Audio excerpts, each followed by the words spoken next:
Drafting ইন্ডাস্ট্রিতে হ্যাচটা mainly use করা হয় দুই কারণে। একটা হলো যে আপনার ভিজুয়ালাইজেশন ইন্টারেস্টটা বাড়ানো হয়, আর আরেকটা হলো আপনি যদি একটা ড্রয়িংয়ের ভিতরে বিভিন্ন টাইপের আপনি ম্যাটেরিয়াল, কোথায় কোন ম্যাটেরিয়াল হবে এটা অ্যাসাইন করতে চান, সেটা আপনি হ্যাচের মাধ্যমে আপনি এটা দেখিয়ে দিতে পারেন, এবং ড্রাফটিংয়ে এটা অনেক বেশি ইউজ করা হয়। আর এই হ্যাচ যে টুলটা, এই টুলটা আপনারা পাবেন বামে এখানে যে একটা অপশন, এখানে এই হ্যাচ অপশন, এখান থেকে আপনারা এটা পাবেন।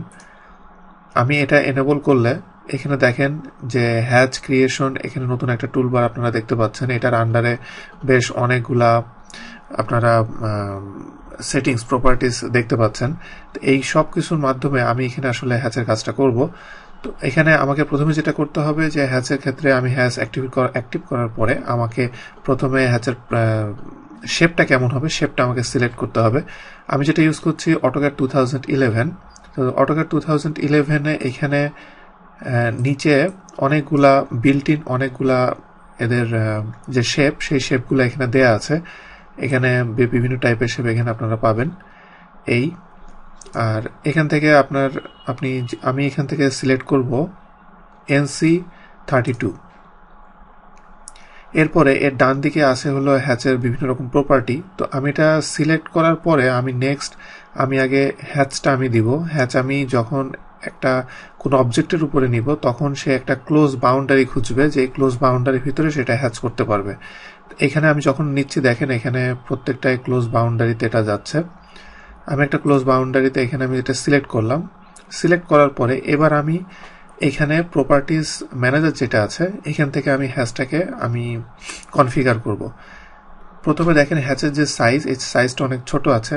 আমি এখানে চাইলে হ্যাচের সাইজ এখান থেকে আমি ছোট বড় করতে পারবো। আমি হ্যাচের সাইজটা আমি চেঞ্জ করে দিয়েছি। এরপরে এটার অ্যাঙ্গেল আপনি চাইলে এখান থেকে চেঞ্জ করতে পারবেন। অ্যাঙ্গেল দুইভাবে করতে পারবেন। আপনি এখান থেকে ম্যানুয়ালি এইভাবেও করতে পারেন, অথবা আপনি ম্যানুয়ালি ইনপুট দিয়েও এটা হ্যাচটা আপনি করতে পারেন। এরপরে নেক্সট আছে হ্যাচ ট্রান্সপারেন্সি। হ্যাচ ট্রান্সপারেন্সি এটাও অ্যাঙ্গেলের মতোই, আপনি ম্যানুয়ালি এবং এভাবে আপনি ড্র্যাগ অ্যান্ড ড্রপের মাধ্যমে আপনি এটা ইনপুট দিতে পারবেন। এখানে আমি 75 দিচ্ছি। এভাবে আমি আমার হ্যাচের যেই প্রপার্টিসটা সেটা আমি সেট হয়ে যাওয়ার পরে আমি এখানে বাইরে কোনো একটা খালি জায়গায় এসে আমি জাস্ট এন্টার ক্লিক করলে আমার হ্যাচটা তৈরি হয়ে গেল। এবার আমি নিচের ভিতরের যে বক্সগুলো দেখতে পাচ্ছেন, এই বক্সগুলোর ভিতরে আমি নতুন আরেকটা হ্যাচ আমি নিব। এটার জন্য আমি অ্যাঙ্গেল যে হ্যাচটা, সেই শেপটা আমি সিলেক্ট করছি। করে আমি এইখানে আমি হ্যাচগুলো সিলেক্ট করে দিলাম। দিয়ে এবার আমাকে প্রপার্টিসটা সিলেক্ট করতে হবে। তো প্রপার্টিসে সিলেক্ট করার ক্ষেত্রে আমি আগে যখন লাস্ট যে হ্যাচটা করেছি ওইটার যে প্রপার্টিস আমি নিয়েছিলাম, সেই প্রপার্টিসটা এখানে অলরেডি সিলেক্টেড। তো সেই ক্ষেত্রে আমি এখানে এটা একটু ছোট করে দেবো, কারণ এটা অনেক বড় দেখাচ্ছিল। এখন মাচ বেটার। এরপরে এখানে যে অ্যাঙ্গেল দেখতে পাচ্ছেন, অ্যাঙ্গেল আমি ডিফল্টে যেটা আছে সেটাই রাখছি, এবং ট্রান্সপারেন্সি এখানে আমি 0 করে দিচ্ছি।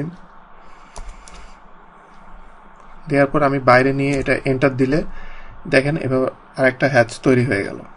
এখন এখানে আমি দুইটাই দেখেন যে ট্রান্সপারেন্সি কিন্তু নিচের যেটা এটা দেখতে পাচ্ছেন, এটা 75% ছিল, কিন্তু এটা বোঝা যাচ্ছে না এটা ট্রান্সপারেন্ট কিনা। তো সেটার জন্য আমাকে নিচে এই যে বাটনটা দেখতে পাচ্ছেন, show and hide transparency button, এটা আমি যদি সিলেক্ট করি তাহলে দেখেন যে এটা শো করছে এটা 75% ট্রান্সপারেন্ট হয়ে গিয়েছে। এরপরে আমি আরেকটা হ্যাচ আমি নিব। এই হ্যাচটা আমি যেটা করব সেটা হলো, দেখেন যে এখানে আমার আলাদা আলাদা বাউন্ডারিতে এটা শো করছে যে আমি কোন জায়গাটুকুতে এটা হ্যাচটা করব। অ্যাকচুয়ালি আমি হ্যাচ যেটা করব সেটা হলো পুরা সার্কেলটার ভিতরে আমি হ্যাচটা করব একবারে, কিন্তু সে শুধুমাত্র ক্লোজ বাউন্ডারি জায়গাগুলো নিচ্ছে। এটার কারণ হলো আমি এতক্ষণ যেটা করেছি সেটা হলো পিকে পয়েন্ট এই সিস্টেমে। এখন আমি পিকে পয়েন্ট এই সিস্টেমে করব না। এখন আমি যেটা করব সিলেক্ট মানে আমি ফার্স্টে আমার একটা বাউন্ডারি সিলেক্ট করে দেবো। এই বাউন্ডারির ভিতরে সে সব জায়গায় হ্যাচ এটা করে ফেলবে। সেটার জন্য আমি সিলেক্টটা নিয়ে আমি প্রথমে আমি বাউন্ডারিটা সিলেক্ট করলাম, এবং বাউন্ডারি সিলেক্ট করার পরে দেখেন যে আমার পুরো এরিয়াটার ভিতরে হ্যাশটা তৈরি হয়ে গিয়েছে, এবং আমি এখানে একইভাবে এখানে আমি এগুলার প্রপার্টি আমি চাইলে চেঞ্জ করতে পারবো।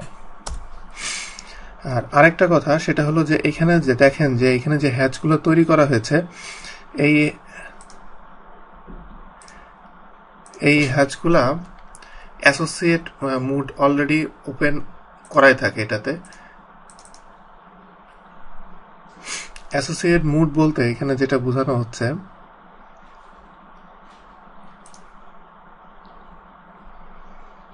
এখানে এই ডান দিকে দেখেন এখানে অ্যাসোসিয়েটিভ মুড মানে হলো আপনি যদি যেখানে হ্যাচ করেছেন যে এরিয়াটাতে সেই বাউন্ডারিটা যদি আপনি চেঞ্জ করেন তাহলে তার সাথে সাথে হ্যাচটা অটোমেটিকলি আপডেট হয়ে যাবে। আমি এখানে যদি এই পয়েন্টটা আমি চেঞ্জ করে এখানে নিয়ে আসি, তাহলে দেখেন যে যেই দুই জায়গায় আমি হ্যাচ করেছিলাম সব জায়গায় হ্যাচ অটোমেটিকলি এটা আপডেট হয়ে গিয়েছে।